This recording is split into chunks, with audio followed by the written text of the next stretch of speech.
Dahil man apektado ang mga units kan mga transports group na nagaruta sa 1st and 2nd District and Provincial in Camarines Sur.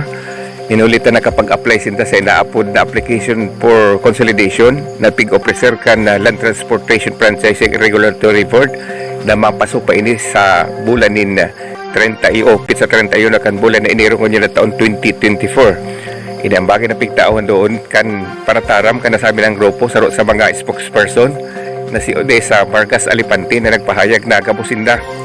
Siringkan na sila Strasco na nagruruta sa Limanan si Pukot Route Jeepney. Ang Strasco na nagruruta man sa naga Limanan Route Jeepney. Kabalida ang ban na nasubuot na kapag-apply o naka-apply sa inaapon application for consolidation na pig-offer kan na Land Transportation Office na mapasupas sa pizza 31 kan bulan Enero 2024.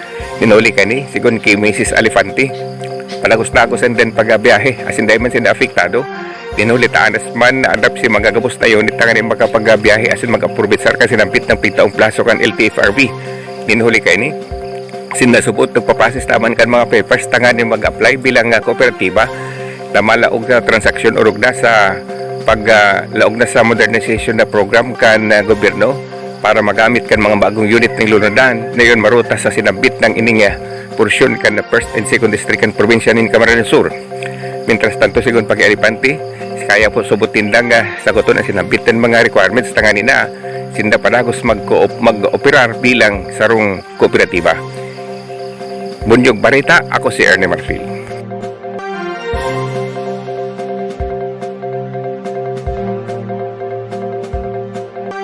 Pig-anunsyo ni Mayor Jess Camara kan Banuanin Limanan ang pagbubukas asin pagpuuna kan konstruksyon asin man kan paglalaag ning windmill project o windmill farm sa Banuan kan Banuan ni Limanan Camarines Sur na kung saan ini ibubuktak sa barangay kan Pag-uring Nuevo, bukid na barangay kan Banuan ni Limanan.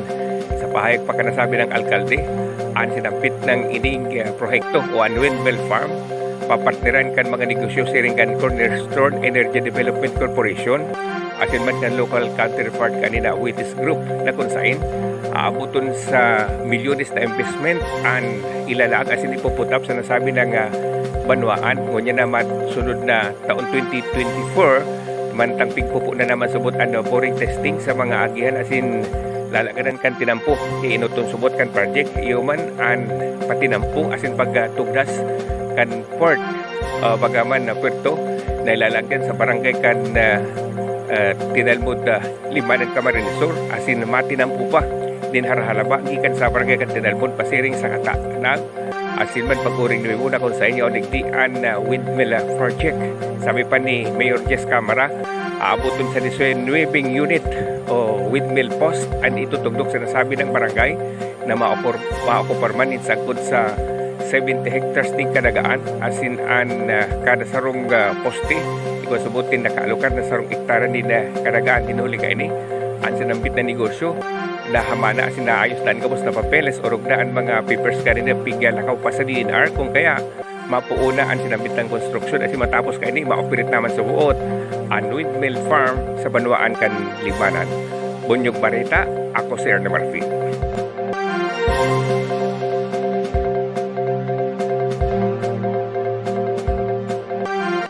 Mag-uumpisa na ang Department of Agriculture DA Region 5 Bicol na mamigay ng halagang 4.2 milyong interventions para sa agrikultura sa mga kooperatiba at asosyasyons ng mga magnunyog at magtatanim ng kakao sa probinsya ng Camarines Sur. Ayon kay Leovila Guarin, tagapagsalita ng DA Bicol, 16 na coconut at cacao farmers, cooperatives at associations na mayroong 100 na members ang na mga magtatanim o farmers sa 12 munisipyo at mabibigyan ng sabi ng halaga o assistance sa ilalim ng Coconut Farmers and Industry Development Fund na nagnanais na palakihin at na paramihin ang produksyon at gawing moderno ang industriya ng pagninyog at kakao sa bansa.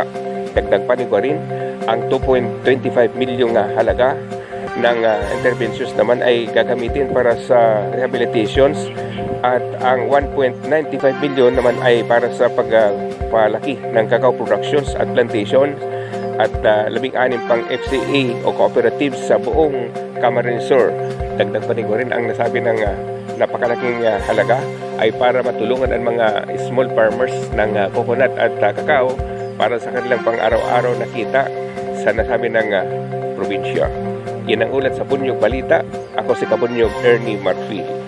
Bunyog, bunyog, halikan na kasama ka. Bunyog, kapag buklod ay may pag-asa. Luzon, Visayas, Mindanao, isa ang pananaw. Sa bagong Pilipinas ang bunyog isisigaw. Bunyog, bunyog, bunyog.